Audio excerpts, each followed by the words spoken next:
Hi, welcome to the new video. I am Rohit Desai, co-founder of GB Experts. In this video, we are going to discuss on import or export of restricted items. So the first question is like, why do we have to deal in restricted? There are thousands of products are available in freely exportable, right? So this is the simplest way, right? So whenever you have something which is freely available, there is no restriction, nothing. So everyone jumps on it. But when it comes to restricted, there is a huge margin, and most probably it's not so difficult to get approvals on it, and that is what we are going to discuss. This is a part of a strategy building. So when you want to build a business, when you are doing a product selection, many times we always say you like, okay, stay away from restricted or prohibited if you're entering for the first time. But in later stages, whenever you see there is a demand there are approvals, when you take some approvals kind of thing, and then that can be exported. And there are very few people put their mind and effort into that to getting approvals. So normally that's a tedious task, but still it's worth it because many people can't enter into it. There are a particular set of quota systems, or there is particular set of numbers of licenses can be issued. So this is something which is pretty good deal when it comes to the business building. So if you're planning for export import business, and if you are pretty good, okay, to take a bit of extra effort and risk, then you can really get into the restricted items. So let's see what is there in restricted items and how does the business will really get into. Okay. So what are restricted items? The the the basically the items that cannot be exported or imported. That is something which we call it as a restricted. So for this kind of a thing, what we can easily say, it's a kind of a permit or it's a VIP club.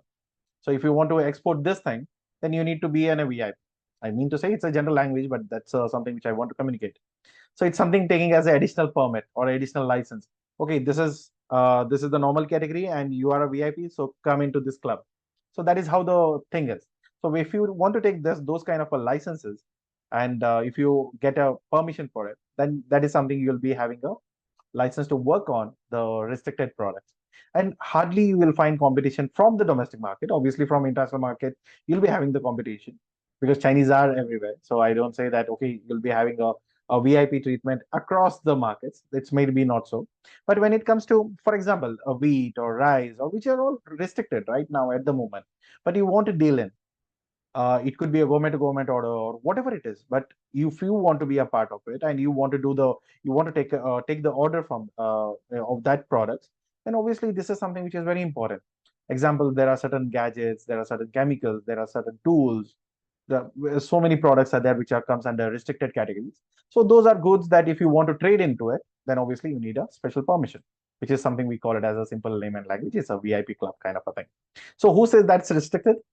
Obviously, the Indian rules, the Indian government, especially the DGFT, and the listed in book called ITCHS.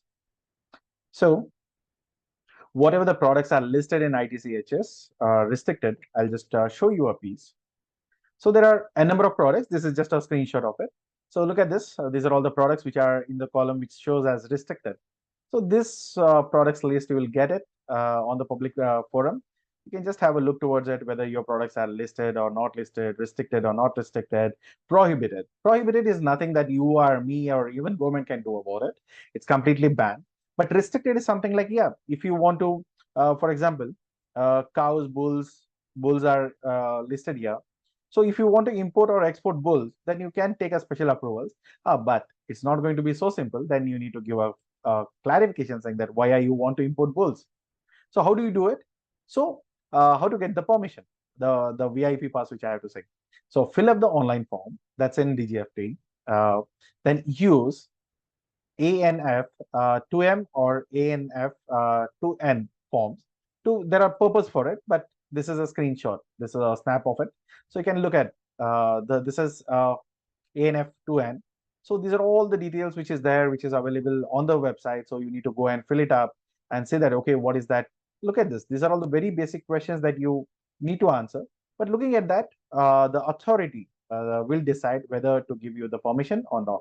Who is the authority here? Who gives you the permission? Normally, it's DGFT or regional authorities. So regional authority is nothing but a DGFT subsidiaries. Okay, so they check your stuff like why are you want it and what is the need of it? Is it genuinely required? Without that, will the business will function or not? So these are all something which is really important to understand. Okay, will they are going to take the complete authority? Do DGFT know everything? How come we can expect that DGFT or RA, its subordinates, understands what the businesses we run? They may be they are the government employees, right? They may be not having the complete knowledge about it. So what they have is they have a committee. So which is like a group of people. It could be a group of experts in particular industry. They help DGFT or RA to decide. So when you submit your application form, the DGFT will take it to the experts. They will check, they will see through it, and they will advise DGFT to go ahead to give you the permission or not. If they approve it, then you have it. If they know, then obviously you are rejected. You can't get into those problems. But is there something like before import should I do? Of course, because without these permissions, you can't import or either you can't export. So what happens after getting the permission? All good to go. You need to follow all the circumstances, all the rules and regulations, whatever is being standardized. But import only through specific ports, stick to one port. So they will give you a list of ports which you can select, because this kind of a goods what you are importing, for example, buffaloes and all.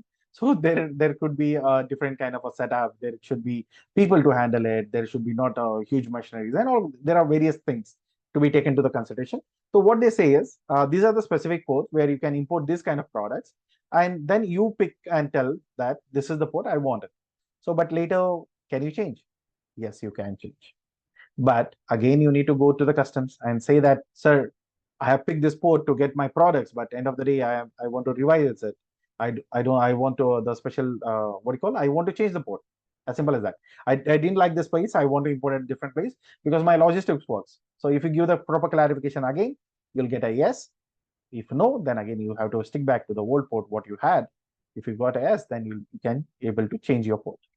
So any special cases? Yes, obviously, if you're into hotels and tourism, there are special cases for you where Indian government has given some subsidies or some kind of a leverage. So if you're working in hotel, restaurants, and travel agents, so there are particular set of special cases, exemptions, and all. I don't know what exactly that you people want to import, but if that's something which you want to import, some kind of equipments, that is something which is restricted. But still, in dual cases, normally the products which has a dual applications, there could be a thing. So what do you mess up? What if you mess up? So it's mean like you have imported something, you declared something, and the purpose of it was completely different. Because Indians are smart, right? They find a way out. So if you are too smart, if you're smart, then the DGFTR people are too smart than you, then obviously they will penalize you. They'll impose some huge penalties on you, and there may be a huge action saying that loss of the permission, and whatever the goods you have been imported, they will seize it up. And in many cases, I have seen both the things are applied. They will apply penalty on you, and as well as they will cancel your permission. So never ever get if you are taken some special approvals, you did all of that, what has been government asked for, and later if you messed around something and you didn't declare what's the purpose, or if you wrongly informed any authorities, then that could be a big issues, right? Please never get into it. That's something which is good for you. Quick wrap up. Uh, Restricted items need permission. You can deal in, but you need a special permission. And there is also something which you can online apply for it online. You don't need to really sit and worry about, okay, where I need to go or where I need to submit. It's all online. Ask your ask your CA to apply for it. We'll get you the permissions. And whatever it needs to be mentioned, you need to give a proper clarification based on that. If it's restricted, still you can deal it. But prohibited, you cannot, nor the government will entertain you. So DGFT and RAs gives the green light, which is to go ahead, stick to one port, you're good to go. Then obviously follow the rules, what is being approved for it. So if you are not following it, obviously you'll be penalized or the permission will be taken back, and then you'll be not able to import or export those products, whatever you paid have as advance or the commitment what you has promised to your client, both will be stopped. You will be not able to entertain, right? So if you want approvals for import, that's a different. For export, it's again different. So you need to have dual permissions to do both of it, right? So this is what I wanted to share in this video. I hope this video has added some value to you. And if it's not so complicated, enter into it, works well. But there are a lot of structures. It's not so simple as I explained it. But there are a few things that your CA will take care of it. You don't need to sit and worry about it. So it's all the way you apply it, where you process it. There is sometimes they send you the show cause notice saying that, okay, please clarify on this. then you need to reply accordingly and then get the permission. Should not be a big problem. But if there is something serious thing, then even government will not allow you to get into those kind of approvals. So they will go ahead and deny it, and you'll be not able to export it any given cost, right? So if this video has added some value, please hit a like button, subscribe to our YouTube channel, and moreover, there'll be a link in the description. You can join our community, and if you're looking to learn more advanced thing, then you please jump into our online course, which is going to help you to understand import export business, buyer finding, containers, procedures, all of it, and more on that. You'll be able to meet me every Sunday at 7 p.m. for the open session where I can show you, I can give you a hand-holding support, whatever you need to get into import export business, right? So this is all what I had to share in this video. Take care of yourself and your family. Till then, take care. Bye bye.